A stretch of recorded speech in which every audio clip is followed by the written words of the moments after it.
नमस्कार दोस्तों। कक्षा 10 साइंस के तीसरे अध्याय की प्रश्नों की बातचीत चल रही थी। देखिए अगला प्रश्न है प्रश्न संख्या 25। अयस्कों की समृद्धिकरण तथा धातुओं की परिष्करण में अंतर स्पष्ट कीजिए। देखिए अयस्कों का समृद्धिकरण और इधर है धातुओं का परिष्करण। पहला अंतर है अयस्कों से मिट्टी, रेत आदि जैसी अशुद्धियां यानी गैंग को हटाना अयस्कों का समृद्धिकरण कहलाता है। और धातुओं का परिष्करण की बात करें तो विभिन्न अपचयन प्रक्रमों से प्राप्त धातुओं में अनेक अपद्रव्य होते हैं जिन्हें हटाकर शुद्ध धातु प्राप्त करने की प्रक्रिया धातुओं का परिष्करण कहलाती है। दूसरा अंतर देखें, इस प्रक्रिया के लिए विभिन्न अपचयन प्रक्रमों का उपयोग किया जाता है, जबकि धातुओं के परिष्करण की प्रक्रिया के लिए विद्युत अपघटनी परिष्करण जैसी विधियों का उपयोग किया जाता है। प्रश्न संख्या 26 की बात करें, किसी धातु की, कोई भी धातु है, उसकी तनु H2SO4 अम्ल से क्रिया कराई जाती है तो उत्सर्जित गैस को चित्र में दिखाई विधि से एकत्र किया जाता है। निम्नलिखित के उत्तर दीजिए। ये चित्र दिया गया है, गैस का नाम बताइए। कोई भी धातु अम्ल के साथ अभिक्रिया करती है तो वो उत्सर्जित गैस कौन सी है? तो उत्सर्जित गैस है वो हाइड्रोजन गैस है। उत्सर्जित गैस कौन सी है? हाइड्रोजन गैस है। गैस को एकत्र करने की विधि का नाम बताइए। तो गैस को एकत्र किस विधि से करेंगे? गैस को एकत्र करने की विधि है वो आसवन विधि है। तीसरा प्रश्न पूछा गया, क्या गैस जल में विलेय है अथवा नहीं है? तो गैस कौन सी है? हाइड्रोजन गैस है और हाइड्रोजन गैस जल में विलेय नहीं है। क्या है? गैस है वो जल में विलेय नहीं है। अगला प्रश्न है, क्या गैस वायु से हल्की है अथवा भारी है? तो हाइड्रोजन गैस तो वायु से हल्की होती है, तो ये गैस वायु से हल्की है।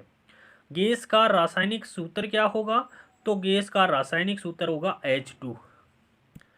प्रश्न संख्या 27 की बात करें, आयनिक यौगिक ठोस अवस्था में विद्युत का चालन नहीं करते हैं परंतु गलित अवस्था में या जलीय विलयन के रूप में विद्युत का चालन करते हैं।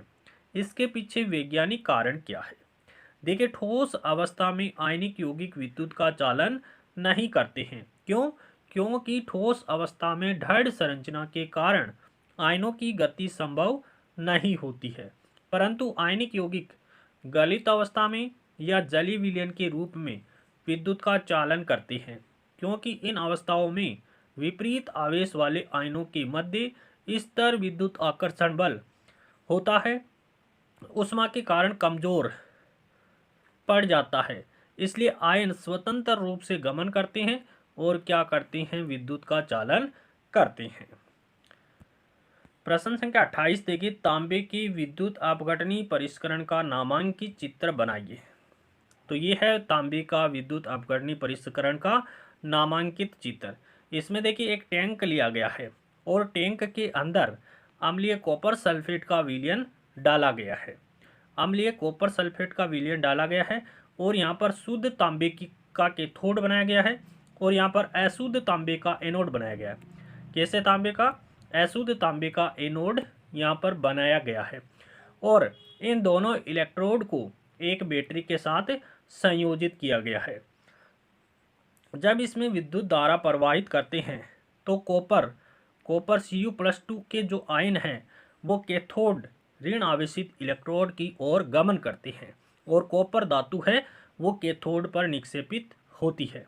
इसके अलावा इसके अंदर जो भी अपद्रव्य होते हैं वो पेंदे में बैठ जाते हैं, जिनको एनोड पंख के नाम से जाना जाता है। प्रश्न संख्या 29 देखिए, लवण के विलयन की चालकता की जांच का नामांकित चित्र बनाइए।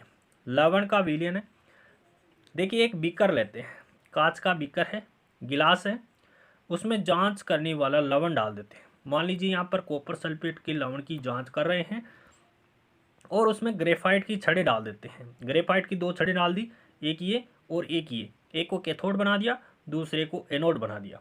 इन दोनों ग्रेफाइट की छड़ों को एक बैटरी के साथ संयोजित कर दिया जाता है और एक बल्ब और स्विच के साथ इनको जोड़ दिया जाता है।